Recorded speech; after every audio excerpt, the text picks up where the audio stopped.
Okay, so I am happy really to see all the participants of our international meeting. So it is the traditional one because it is not the first time we meet the teacher, Ilyas, and his students. Every time we meet, so we are the teachers, we are the constant participants, but our students change. Because the previous time we met, Igor is the only participant of the previous. Selma is going to join us. So Igor is the only participant of the previous meeting. Previous time we had, it seems to me, less Ukrainian students, but still it is a good tradition, and I do hope that it is not going to be the last meeting of such just scale. And so we are going to speak about the experience or the knowledge or the skills of practicing different traditions, different mentality, different rules, different realities. Because we shall start with Maxim, who is now in NIDE. So he is the participant of the academic exchange, once again, for those who missed the beginning of our meeting when I tried to get you acquainted with the plan of our meeting. So he will tell us about the peculiarities of his education in NIDE University, and he will tell us, he will share his impressions. I do hope that Maxim enjoys his stay there in Turkey. Right, he nods. So it means that I am right. And so it will be interesting for you to see, both for Turkish and Ukrainian students, to see how it looks like to be a student at a Turkish university. Maxim, you're welcome. Thank you. So, hello everyone. My name is Maxim, and I'm currently studying in NIDE Omer Khalizdemir University in English teaching department. So, after 3 months of staying here, I can say a lot about cultural clashes, but I will focus on two most significant for me. So, the first notable cultural clash between Ukraine and Turkey is the different perception of personal space. In Ukrainian culture, people generally value personal space really much, and to touch someone without asking first can be seen as something rude, and people may feel uncomfortable if someone stands too close during a conversation or something like this. In contrast, Turkish culture tends to be more physically expressive, and people often stand closer when talking, which is really unusual for me. But with time, I got used to it, and now I like it. It shows how open you are and how comfortable you are with talking to even foreigners, and it really helped me to feel accepted and welcomed. But at the same time, of I faced one challenge.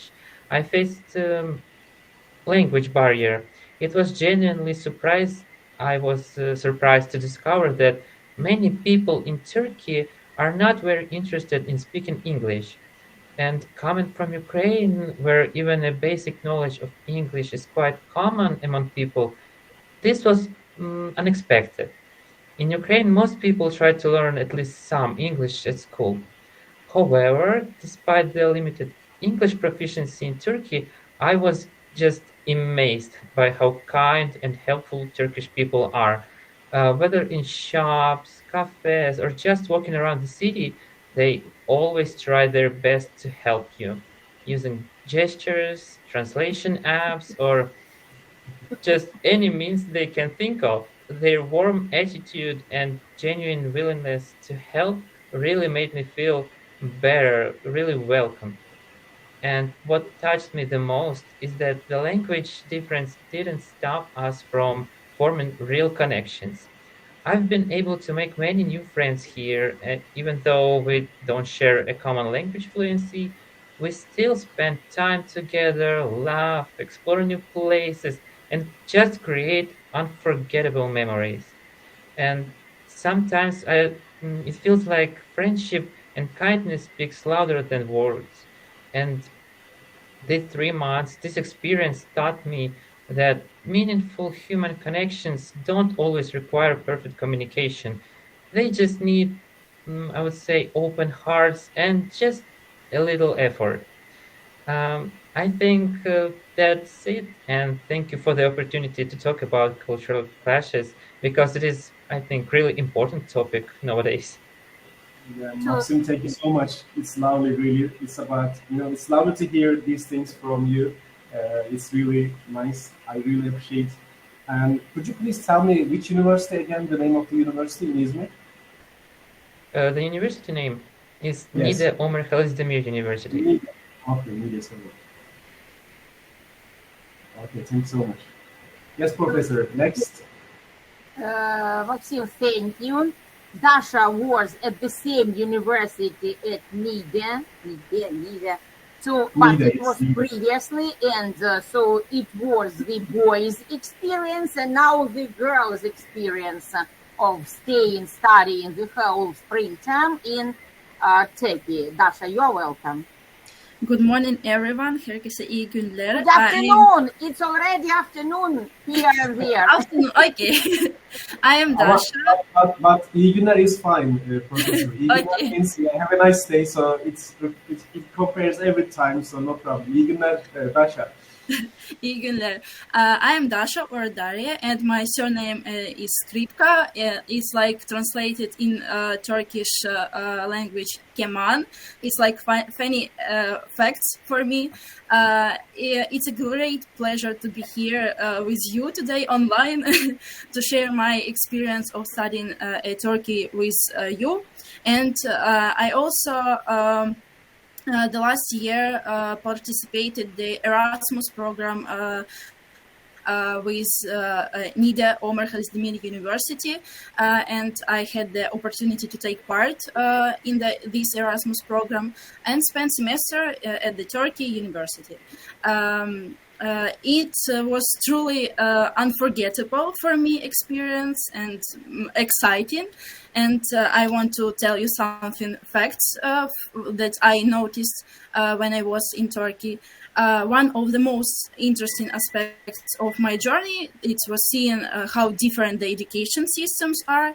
In Ukraine, we have only online education, especially in our university, because we are in the border with Russia. So we have only online experience. And in Turkey, I found the academic environment to be more dynamic because it's offline, of course, education, and there was strong focus on group work, class participation, and interactive learning. And I will say about this, it was really good experience and surprising experience because I had only online education and only a few offline education. And when I was in my first year at the university before war, but it's really cool and a great experience. Another unique part of this experience in Turkey that was the opportunity to study with students from all over our world. I shared my classrooms with, of course, Turkish students. And also my living in Turkey, I shared with students from Azerbaijan, Czechia or Czech Republic, Brazil, and also my roommate in dormitory was from Bangladesh. This is the girl from master's degree. And really, my roommate from Bangladesh, I have quickly became close to her, even though we came from different, completely different backgrounds. And it shows me how strong international friendship can be. With my new friends, another one, Turkish and Azerbaijan, from Azerbaijan, I wanted to explore how people live in Turkish villages. And one day we drove around the area, around the NIDA area, so the local architecture and talk it to the residents. Of course, I couldn't speak with these residents because I Turkey bilmiyorum, only greetings and a few questions and words.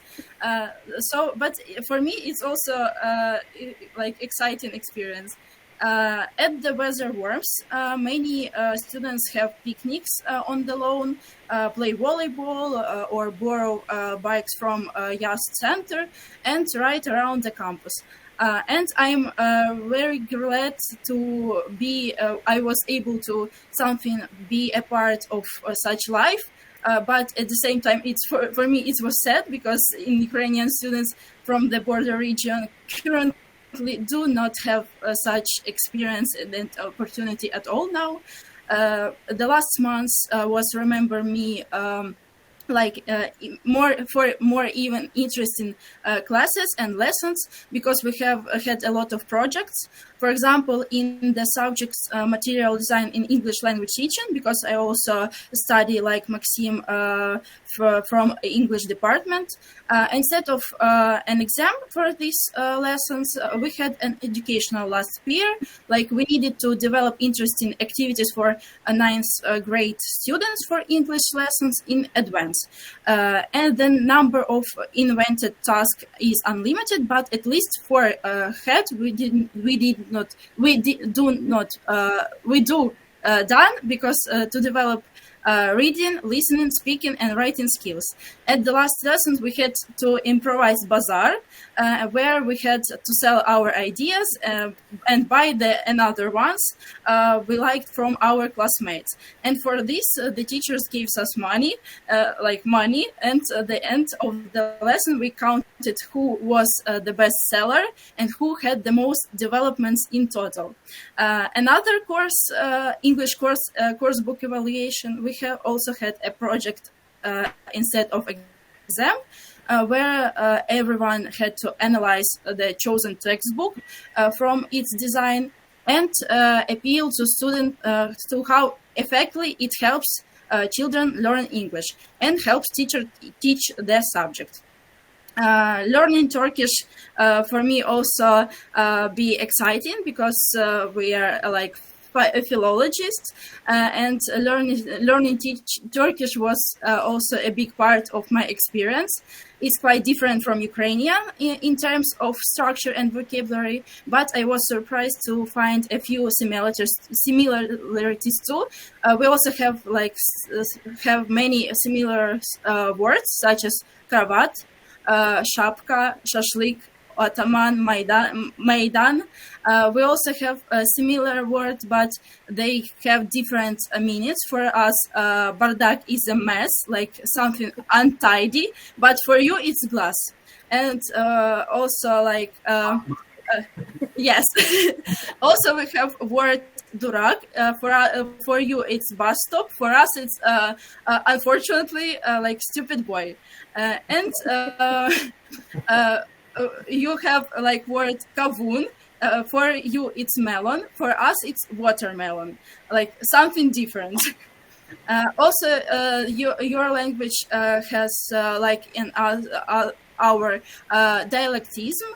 And what surprised me the first time was I was in Turkey that you have several options to say no. A formal one is hayır. Informal one is yok, and another informal one in conversation you can also do like, and for me it's like exciting and surprising. It's pleasant shock because this is your like special and unique future in your language. And the beginning of my being in Turkey, it's also like not what's easy. Wasn't easy. It was like my first time being so far from my home, from my family, and naturally my parents were not quite worried about it. I will also be scared. How would I adapt? Would I be able to understand the language, the culture, the people? But little by little, everything was easy and was quite good. Became easier for me, and I discovered new friends, kind professors, and a good community that helped me feel like at home. Also, I was traveling a lot, and I was also be in Ankara, Antalya, Eskişehir, where and a lot of another places. And I also excited in your architecture and your any another cultural places. And looking back, I can say that both of Ukraine and Turkey were very different countries. They have their own tradition, cultures, and ways of life, but both are beautiful in their own ways, and truly grateful to have experienced them both.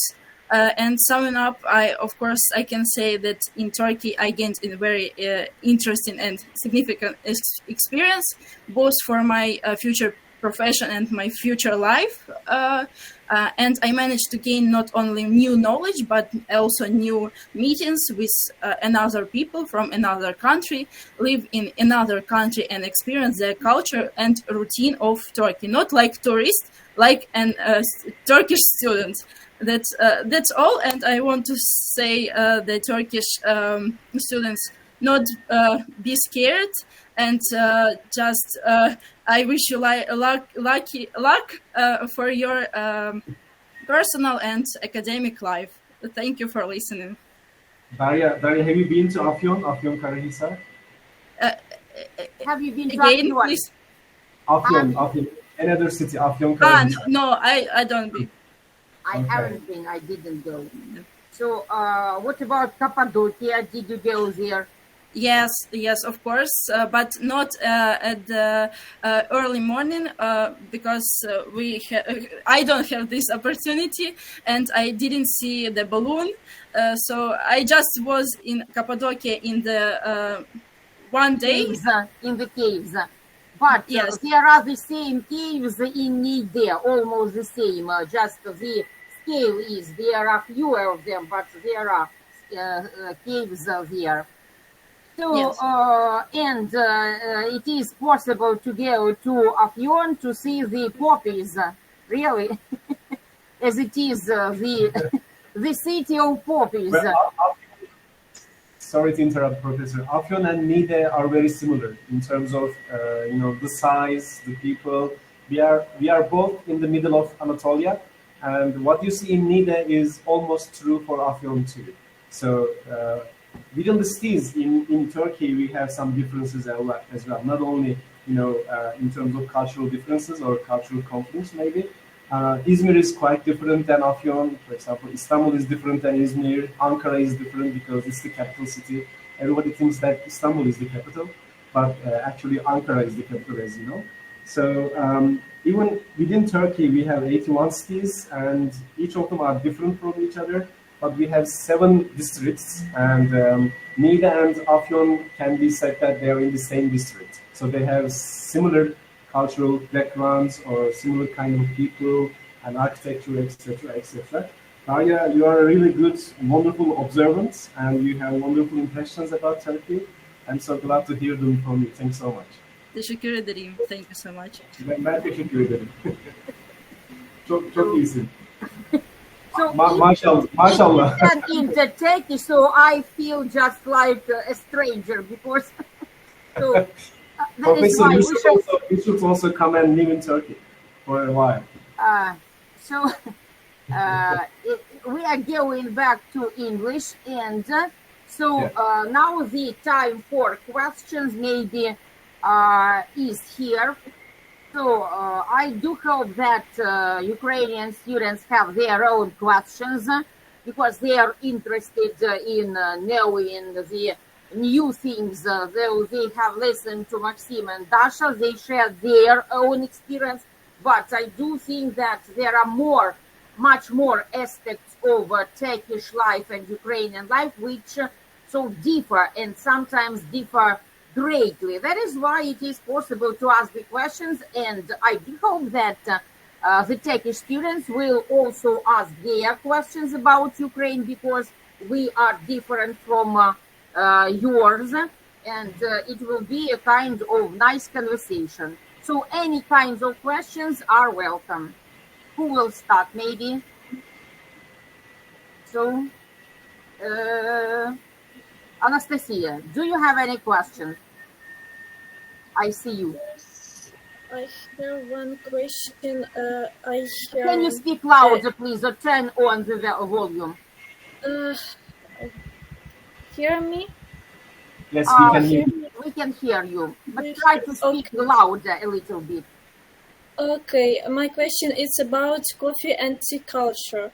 In Ukraine, tea is symbol of hospitality, and people always drink it after meals and during the celebration of some holidays, for example, birthday parties. And first the guest eats the first and second courses, and then they drink tea with their cake. And in Ukraine, also a common trend of inviting acquaintances and friends for coffee. Tea is usually drunk at home, and while coffee is more of social activity in cafes. And I know tea is also important in Turkey, and I know you have some rituals with tea. And could you explain, please, the rituals in more detail? And I have no more question. Is it true that Turkish people drink tea many times a day, and that is a big part of your social life? Okay, guys, who would like to answer? Sema, maybe you would like to answer her? Thank you, Anastasia, for the question. Sema, can you hear us? Yes, I can hear. Both tea and coffee are really important for our diet. They are really significant, and they are like staple of our diet. We drink coffee at least 3 in a day, and coffee is, how can I say, tea is really important. We drink at least 6 times in my family. Which one is more common or more important, tea or coffee for Turkish? I will say tea. Tea, right? Yes. Tea Because- and in a very special glasses. Well, I don't have them right now. I have this. This is for Turkish coffee, and Small cup. we call them fincan. Daria, I'm sure you know, or Maxim, you know the word fincan. You know, and there is the sediment here, and sometimes they turn it like that. Ladies especially for fortune telling, and then they try to predict, do some predictions about the future by looking at the patterns of the sediments here. We drink tea. We drink coffee with this. It's one of the must. But tea, we can drink it with anything, maybe large cup, mug, or But I other liked things. the Yes. special shaped glasses Yeah. without handles, by the way. Yeah, and in Turkey, tea should be made using a teapot. You know, we don't like other ready tea materials, like we pop it into the water and then it becomes tea. No, we don't like that. There's a special routine for making tea, actually. And in the morning, a breakfast without tea is not a breakfast for us.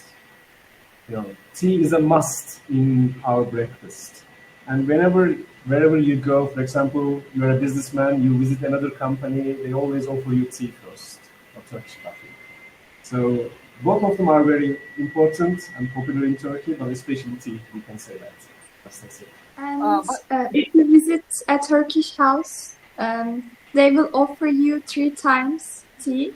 And even if you say no, it doesn't mean it's always no. Insisting is polite. And actually, the reason of it is Turkish people are famous for warmly welcoming guests. So that's all. You know, some cultures are very direct cultures, like American people. If you offer them something and if they want to drink it, they say yes. when you first ask them. So they drink it. And if they say no, and if you insist them, then they start to get angry because they don't understand the politeness behind of insisting. They think that, don't you hear me? Didn't you hear me? I said no. Why are you insisting? So it's a bit kind of rude for them. But for us, it is politeness. And especially Iran is very different for me. I heard that in Iran, for example, you go to a shoe shop to buy a pair of shoes, and you like one pair, and then you get it, and you try to pay, and the shoe seller doesn't accept your money, you know. So the shoe seller, you know, tries to say it's like a gift.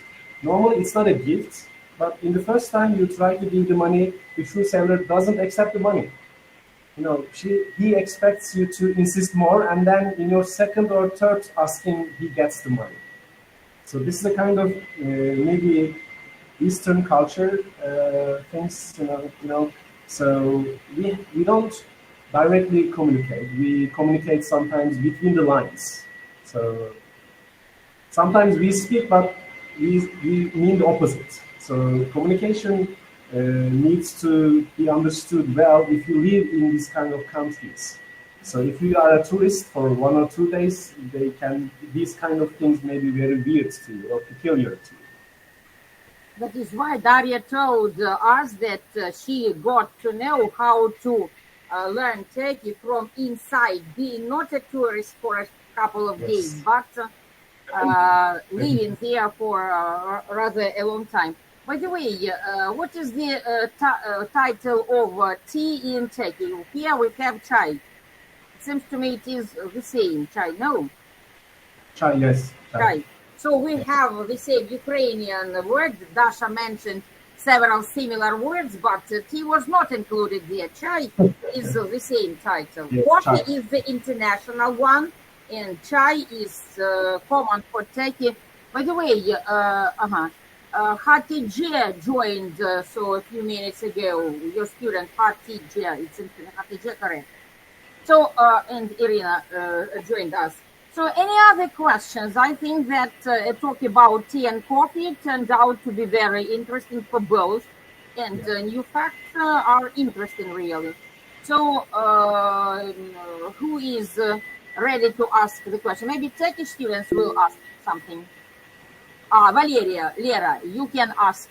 Welcome. I have a question. Good afternoon. Can we see you, Lera? I'm sorry, but my camera doesn't want to turn on for some reason. I don't know why. Okay. But Google Meet closes as soon as I try to turn it on. But I want to thank you for the opportunity to hear about the experience of studying and living in Turkey. I'm a student of the Kharkiv Humanitarian and Pedagogical Academy, participated in academic mobility with the University of Lviv. I have a niece who has recently started learning Turkish because last summer she went on holiday to Turkey with her parents and she really liked the people there, their language and culture. It's very interesting to her, and she also loves to sing. So I have a question. Do you have any favorite Turkish songs that you can recommend listening to? I think my students should answer that. Guys, anyone who wants to answer? Valerie or Valeria? That's the correct pronunciation. I'm sorry. Valeria.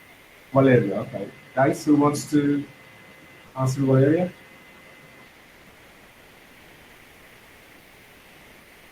So maybe your favorite singers. Yeah, it's not a difficult question. Easier question than our questions in the classroom. Maybe. So what do you listen to? Or you listen to American music, for example? No. So by the way, do you listen to Eurovision of this year? Do you follow this contest? I love Eurovision. I always watch it. So who participates? So did the Turkish singer participate? And did they go to the final? No.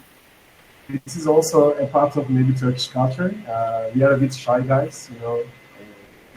So let me choose. Maybe Hassan, you would like to answer that? Oh, hello. Hi. I'm sorry, but I don't really listen to Turkish music, so I don't have much to say, but you can Which listen kind of from... music then do you listen to? I listen music different than Turkish, like I listen to current choice, surf curse, Idris, but I don't really listen to Turkish. But I can recommend that, manga. You can listen their musics, they're really nice. Darya knows manga, I think. And there is not many other musics that I can recommend. The pronunciation of manga, like spelling, is Manga, Valeria. So you can you find on YouTube Manga, manga. Thank you. Thank you. Rock music, soft rock, we can say that. Pop rock or pop and rock mixed. Refa, what about you? What do you listen to? I actually don't listen to Turkish music that much because I don't. Nobody listens to Turkish. Oh my god. You're I don't like the music. I don't know. I can't say anything about Turkish music because I don't listen it. Okay, you can tell us other kind of music or your favorite bands. I usually listen metal songs like Deftones or some musicians like that. I guess that's the better for me, and I can't find any good metal singers on Turkey. Mm-hmm. So maybe you will start playing rock music and heavy metal. No. No, I can't sing anything at all. So you are just only the listener. So Yeah, the girls, Shema, how is it? Please tell me your email address or something so that I can send you my Spotify list and you can take a look at the songs that I like. I'm sure also my students like my songs because we listen to music time to time during the lesson while they are doing some grammar or other things. In the background, I turn on some music and they listen. I will suggest you very nice Turkish singers and very nice songs. Okay, thank you. Should I send you my email, right? Whatever you can send me your email. Okay. So the girls are ready to answer, right? I mean Turkish girls. So will you? Shahinde, you listen to different kind of music. You sent me some songs. Yes. I also mostly listen foreign musics. Like my favorite band is TV Girl. Maybe you know. I don't know. But I will recommend you a rock band in Turkey. Duman. It's very popular these days, and most people listen this band. Could you spell the name Duman to Valeria for Valeria? Sorry? Could you spell the name? D-U-M-N. And I like most of their songs. You should listen them. Thank you. D-U-M-A-N, Valeria. Another band, and they are very popular in Turkey. Yeah, have you heard? Yes, I've heard. Thank you. D-U-M-N? Yes. Mm-hmm. So, and Shema, so you had the answer, it seems to me. I'm sorry for maybe mispronouncing your name. No, not a problem. I was going to say that, first of all, I'm so happy to hear that her niece wants to learn Turkish. And I would like to recommend a band, Mor ve Ötesi. Its name is Mor ve Ötesi. Also, Gökhan Türkmen's songs are perfect, either. These two guys, I think she must listen. Mm-hmm. Okay. Lera, have you noted? Can you type it in the chat or tell me how do you spell it? So it's better to type in the chat. Okay, I'm writing. Thank you so much. So maybe some other questions from our students or from Turkish students. Victoria, are you? Victoria is ready to ask. Welcome. I currently live in a war zone in Ukraine. People here have learned to adapt to difficult conditions. How do Turkish people perceive the war in Ukraine? Is this topic discussed among students in Turkish media? Wonderful question. Do students follow the news and the events of our war? By the way, yesterday, the day before yesterday in Istanbul, there were negotiations. The representatives of Russia came there, of Ukraine. Yes. The Ukrainian president was in Ankara, meeting with Erdogan, with your president, a few days ago. So, do the students follow? Are they interested in political news? Because when it is a peaceful life, as a rule, people say we are not interested in politics. But it turns out then when the war comes to your place, you feel that you have to follow because politics influences your life and the quality of your life and education directly, and it is impossible to ignore it. It is necessary to follow, to know the perspectives, the possible development of the situation, and just because this influences your life, your survival directly. So do the students realize that in Turkey, or it is just not about interest? So it was about the previous question. So who will answer? Do you follow the news, and what do you think about the war in Ukraine? Any ideas? So if you don't, it's your right, but you have to realize that when you say I'm not interested in politics, it's not that right, because its influence is it can't be overestimated. So it's really important, and you should be being a person with higher education. I think it's my our students follow the news because it is important to know what happens, what is happening. I check the news on Ukrenet every hour if it is possible, every hour, because the news changes, the situation changes. Today's morning news was people were being evacuated from the border zone, and their bus was just hit by the drone, and 9 people were killed. So it is necessary to know that it is dangerous to live near the border, and when the authorities say that it is necessary to be evacuated, it's necessary to follow their advice, because it can be dangerous for you, and it can, so just drones and missiles, they fly everywhere, and they fly, and the bombs near the border. It means that you have to follow that news, you have to follow the situation. It's impossible to do otherwise.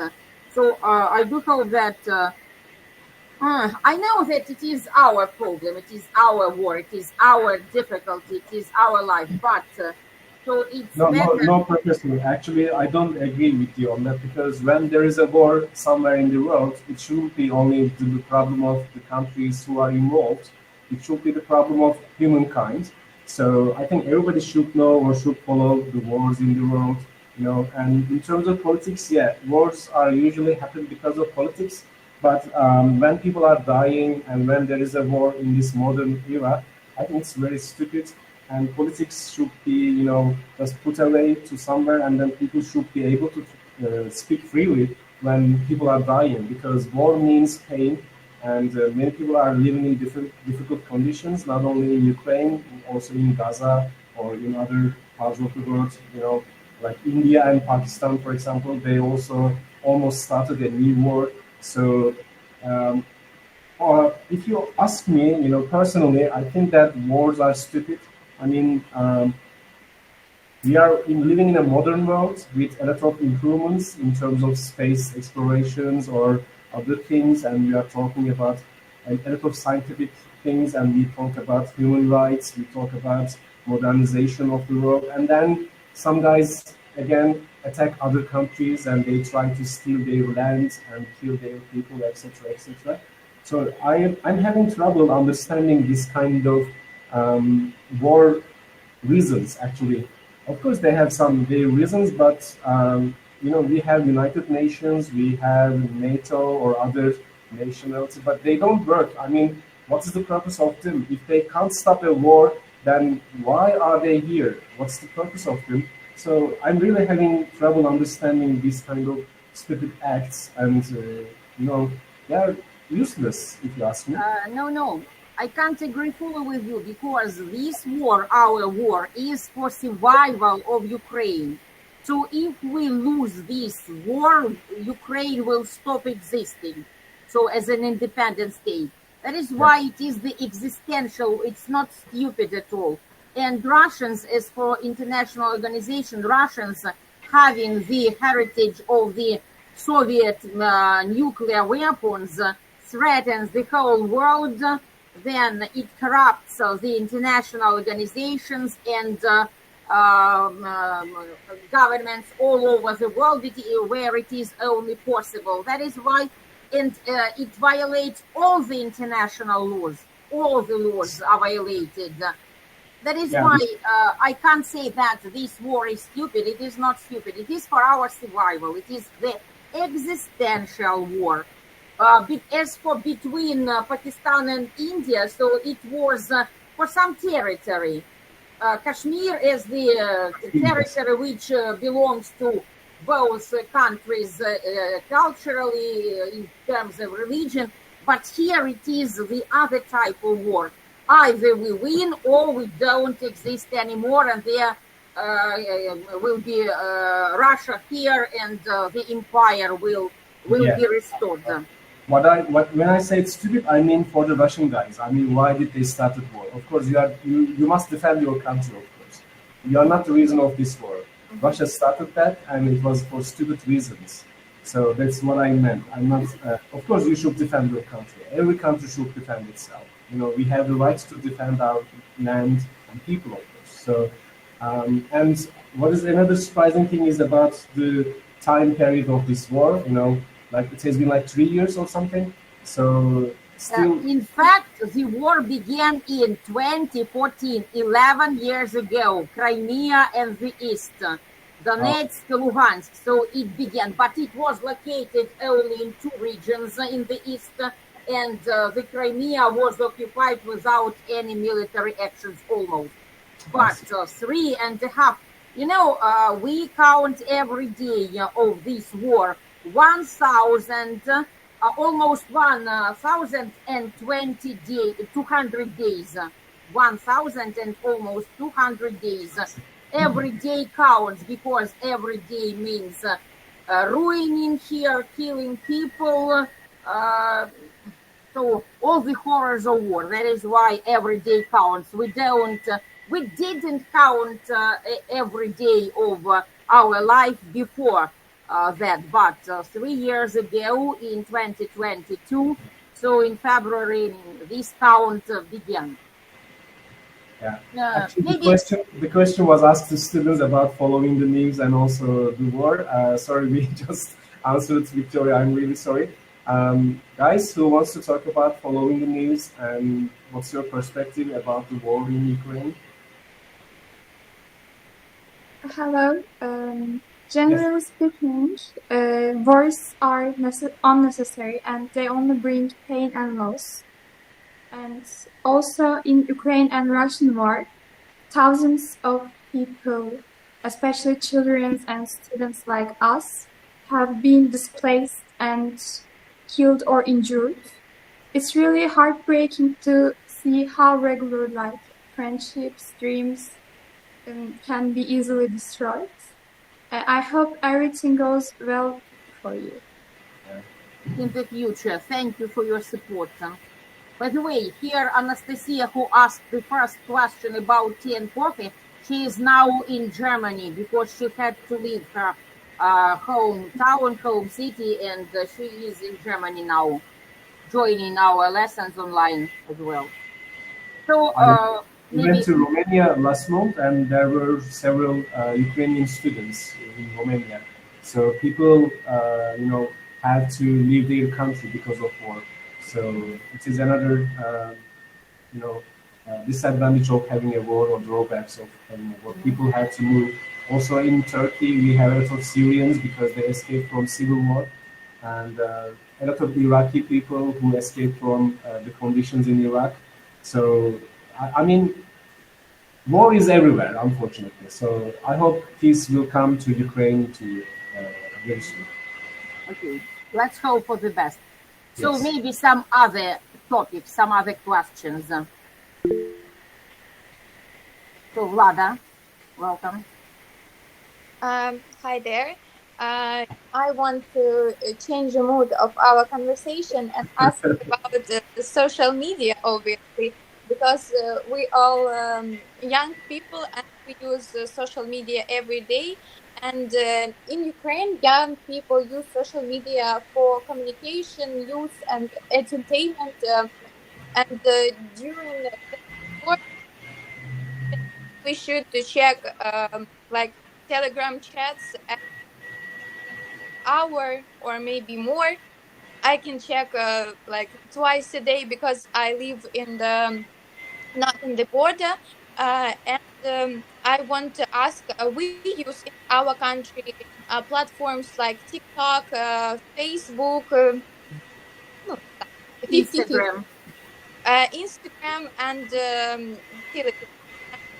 Ask which platforms use you, and how people use them in the daily life. So about the social nets, which social nets do you use in Czechia, young people, I mean students? And the influence of it on your daily life. So who can explain us? Social media is inevitable and indispensable for Turkish guys, including me, even me. But maybe they should answer the question. Let me look at the list and choose. Naz, can you hear me, Naz? Sorry. By the way, the other student is just lying on the screen. Can you ask him? So, I can't. So you told us about music, rock music. So you are lying. Can you see your video? Can you change it for sitting, not lying? Oh, it is great. Thank you so much. It's much more pleasant to see your... So, are you able to answer the question maybe as well? So which social media do you use, and are they really important for you? Because sometimes people say, don't use social nets. It's not necessary for me. Sometimes people are different and their way of life is different. They don't want to be addicted to this because it is a kind of addiction sometimes. So any ideas? Yes, Vefa. I usually use Instagram, not TikTok or any other things, or Facebook, because Instagram, I guess, is the most usable app on social media things. So just using Instagram, or maybe sometimes TikTok, but not that much like Instagram. Okay, what do you do on Instagram? I usually look videos like clothes or some paintings or music videos. That's the videos are good. Do you use it for communication? Communication is, I usually use WhatsApp for communication, not Instagram. So, by the way, I follow the page of your university on Instagram, sometimes I see the videos from your lessons, the elements of the special events. Not that much, not that active page, but still sometimes I see it. As a school, we have an Instagram account, and usually send some posts during the lessons or other activities, so that people should take a look and have some ideas about our school. And I can say that I am one of the most active teachers on that account. You can see a lot of me. I like using Instagram, especially making stories and sending things. Like Instagram is very useful, and it's very popular amongst the young people. And Facebook is popular amongst the old people. So I have old relatives or old people that I know. They are on Facebook, on my Facebook, but recently they started to add me on Instagram too. I usually reject them because I don't want to see them on the Instagram as well. Facebook is enough. Instagram is for young people, if you ask me. And TikTok, I have never used TikTok. I am against TikTok. I watch Instagram Reels. It's similar, I think. But TikTok is a bit, uncontrollable, or I have no idea about TikTok. Maybe because TikTok is Chinese, of Chinese origin, because maybe because their culture, their mentality is different, and that is why. Maybe I don't know. I don't have any TikTok, and that is why I'm just. It's my general ideas. Yeah, in Turkey, TikTok is used by, how can I say, uneducated people. Usually, they do some stupid dance or some stupid things to get money or something like. So it's not my thing, but Instagram is nice. Okay, so I quite agree with you. So any other questions from both? Naz is back. I think Naz, do you have TikTok? Can you hear my voice? Yes, we can hear you. Okay, I don't use TikTok. I usually use Twitter instead, Twitter or any other social medias. I use Twitter because Twitter is often faster than traditional media, and I use it to keep up with breaking news, trends, and global events. So Twitter is my best, and I don't prefer Instagram. Yeah, I have accounts. I have Instagram account and TikTok accounts, but I'm not active user. Speaking of which, I especially chose Naz because I usually catch her using her mobile phone during the class. So yes. I want to know what she's doing with her mobile phone. So Professor, what's your policy about mobile phones in the classroom? I know you are now having online lessons, but during the face-to-face lessons, what's your policy, school policy about mobile phone using? So students can, so of course we follow the attention. I, for example, follow the attention of the other teachers did that in the past, the same. If the student is active, so he doesn't use the mobile phone. But if he is not active, then it means that he is somewhere under the desk in the social net somewhere. Sometimes we do not, I know that, for example, in Polish schools, pupils have to leave their smartphones in a special box on the teacher's table or near it. It is not allowed to use the smartphone during the class, during the lesson. It is not our practice, but sometimes it is necessary for a student to answer the question. Then the hand is raised and the student asks to leave because the call, for example, is important. Sometimes it happened. So, but the students are rather free to just have their phones. It is necessary to keep their attention in the classroom during the lesson, at the activity, not in the telephone, because it is the sign of the students being bored. So the boys, it seems to me, two boys at one place wanted to say something about social nets, but now I cannot see them. So boys, where are you? So there were two boys with the hand. No, in one premise, in one room. So now they disappeared. Okay. So any other questions, maybe?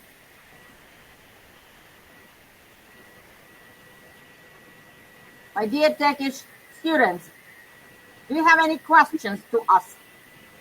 Or maybe 1 hour is quite enough for you. Victoria has one question. You're welcome. Since the war started, Ukrainians have become more patriotic. How do Turkish students feel about their culture and traditions? So they have answered a little bit partly about the music they listen. By the way, here we, since the beginning of war, this full-scale war, more Ukrainian language is used, especially in the official situations and both in everyday situation, everyday communication, and the Ukrainian music has become much more popular. So we do not listen mostly. Sometimes it happens that Russian music is still on the wire, but mostly we listen to Ukrainian groups and singers.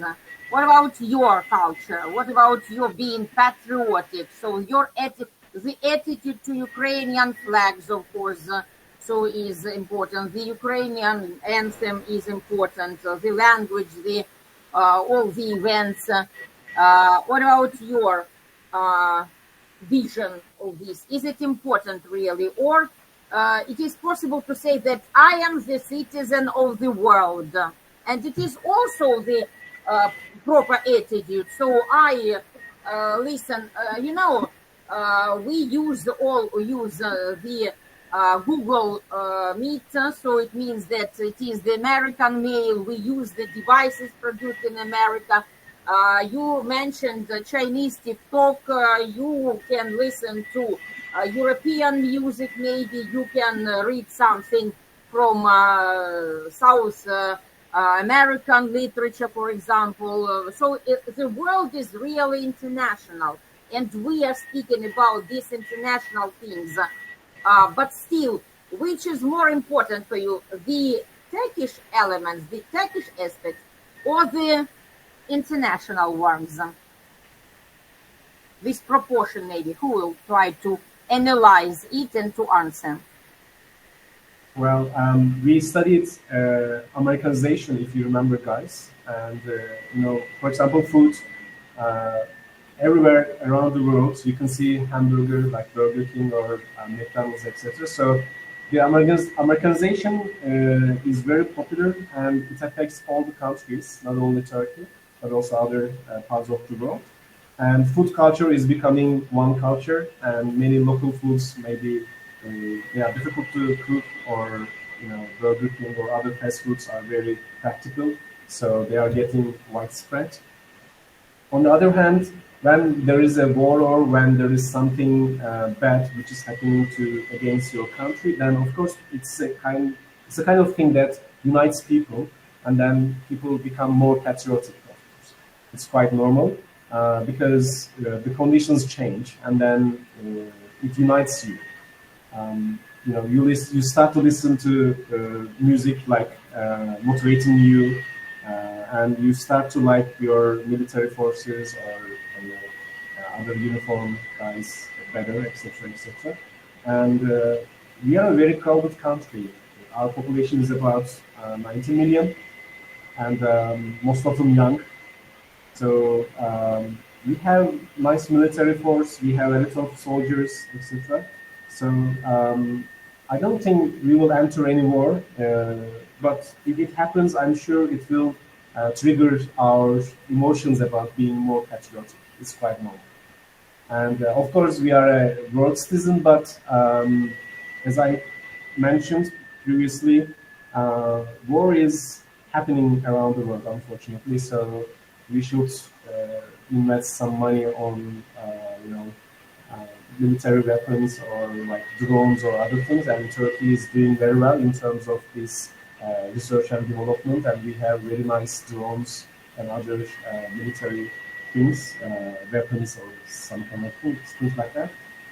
I think the dominions of America or Germany or other European countries about this having these kind of weapons is diminishing. so you should be able to protect your country. So you must be able to produce your own weapons because you never know. All of a sudden, some crazy leaders may start a war, or what we are lacking is nuclear weapons. We don't have them, and many countries have a lot of nuclear weapons. So I know this is not something that young people like to talk, but unfortunately, world is a crazy place. So maybe we should change all the leaders with some kind of nice ones. But yeah, of course, patriotic feelings will arise when there is a war. It's quite understandable and normal.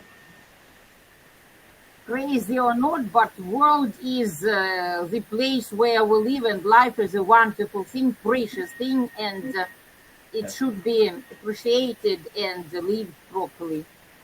Yes. I was in Bosnia-Herzegovina like 2 weeks ago, and you can see the remnants of war, how people were affected, the massacres or other, atrocities, for example. So, unfortunately, war is a reality in the world right now. I was there several years ago. Yes, it is possible to see the ruins of some houses which were just they existed, people lived there, but now only the ruins of them can be seen. So it's really horrible. But still, life goes on, and young people are thinking about their future anyway. They are thinking about life, their development, their just future careers. It is impossible to stop life when when it goes on, even in difficult situations and difficult. And we do hope that one day we shall have peace and we shall enjoy our life, and we shall pay more attention to positive and enjoyable things, not difficult and complicated and horrible and scary. So, any other questions? Maybe some positive questions, or it is quite possible to say that we are tired. Anastasia has a question. Yes, I have one a question about hospitality in Ukraine and Turkish. In Ukraine, it's customary to offer guests a lot of food and not let them live hungry. And for example, if we inviting someone to our place or home for tea, the host will also offer a first courses or 2 courses and also a sweet dishes to get with the tea.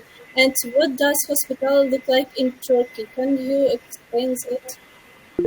So if we come to your place and you are invited into your house, what will it be like? I think 2 guys that you mentioned are here, Can and Harun. Yeah, they are. But they wanted to ask a question, not to answer the question. Or maybe first they should answer and then they can ask their question. Can, have you heard the question that Anastasia asked? We cannot hear you. No, I can't hear you. I can't hear you either.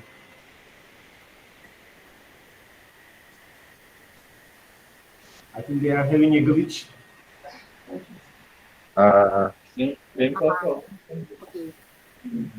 Is my sound is coming? Yeah, now we can hear you. Okay. First, I tried to answer the Instagram question, but the theme is already changed, so I will answer the hospital in Turkey. It's actually like when someone is not need to be invited. Actually, if you see him anywhere else your home, you can actually invite him to your home. So it doesn't matter if he's invited or not. But we will start chit-chatting something or like something quite different, like giving a Turkish coffee, and eventually he can actually sleep in or home if you want to rest. So we don't actually care if we see restaurant or not. We are actually given uh, some meals like some kebab or just uh, potato. It doesn't matter. It's I think it's all that we will start with tea and talking and something else, and we can rest in our home. We don't actually care about it. Okay, that's my point about this. It depends also the city. In big cities like Istanbul, Izmir, they may not offer you food actually because in those cities people tend to live in a more reserved way. Uh, just like Maxim talked, maybe personal space is more important in these kind of big cities. But when the city gets smaller, or when you go into the Anatolian part, the hospitality is higher. The level of hospitality is higher. But in big cities, people, they are used to living in more reserved way. They don't care about other people. Or they don't pay attention to guests more. But in Anatolia, it is more popular to be hospitality. So if you want to be fat, so you should go to Anatolia. Definitely. In Istanbul, you may starve. No, it is possible to go to cafe, I think, or to buy some maybe food. If you don't have money, of course, yeah. I mean. Okay. But So if you don't have money, you will have some food in Anatolia. Definitely. for free. In Anatolia, you will be fat for free. Okay. Yes. For your just positive emotions and for friendship. Good. Thank you. Anastasia, I do hope that you are satisfied with the answer. Yes, thank you. By the way, I follow the number of students present, people present at the meeting. The number is decreasing gradually, 36, now 29. Maybe it is just the sign to finish, to sum up our meeting. If there are some urgent questions, you may ask, maybe the last one. Or if there are no questions, so so you're welcome. Sema, yeah. Sema. I would like to learn some knowledge about your diet, like which food do you produce most? Which food do you? Which foods or meals do you produce most? Do you prefer most? So, girls, first of all, the famous Ukrainian borscht. It is a beetroot soup, which is really very beautiful red color, and it is very tasty, and it is, they say that it is the mixture of the first course, the second, and dessert all in one. Then pastry is very tasty, like pies, but small pies are very popular. Some kinds of pancakes, so are very tasty, famous. I think that in Turkey they cook meat just rolled rollers filled wine leaves, just filled with meat and rice. And we also cook quite a lot of shashlik. You mentioned we cook a lot of plov, so the meat and rice, this dish. So a lot of tasty things. Ukrainian food is really tasty, just like Turkish, and it is very diverse.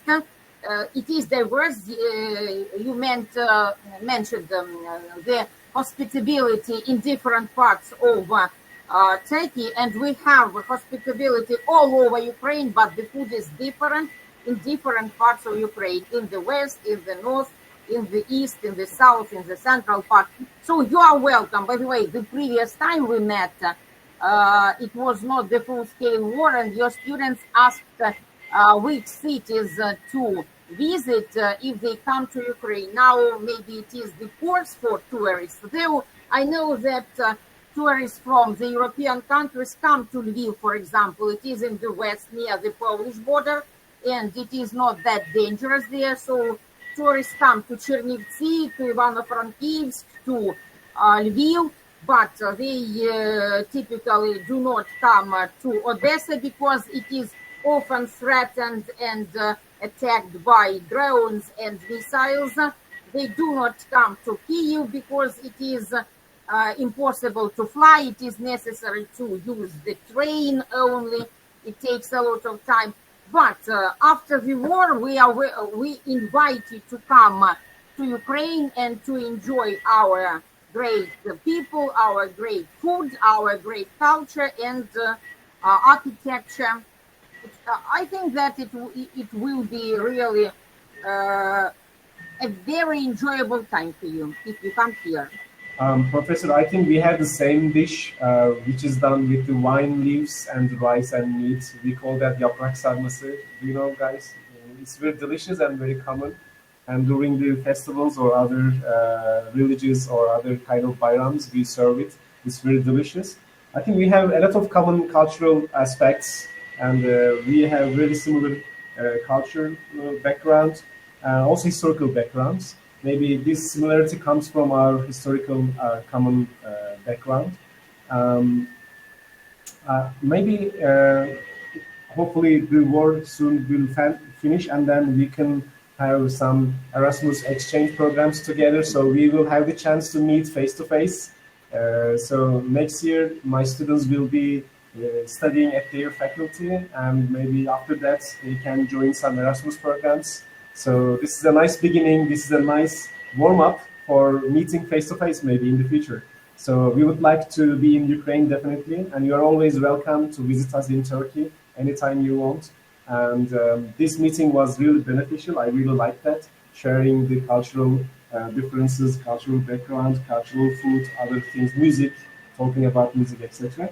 And thank you so much for joining us, all the participants from Ukraine and from Turkey. Thank you so much, guys.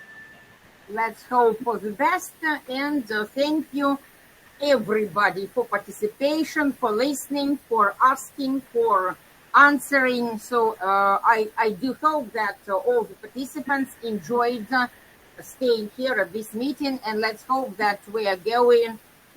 So we have the hearts from the participants, so it was really interesting and useful. And please, could you please tell your students our school's account, Instagram account, so that they can follow us and then can follow your school. So it will be nice social media friendship as well. But we have the account on Facebook of our chair. We can also follow you on Facebook, no problem. Okay, I will send you, and we shall change, and there will be more subscribers on your page, and we shall have more subscribers on our.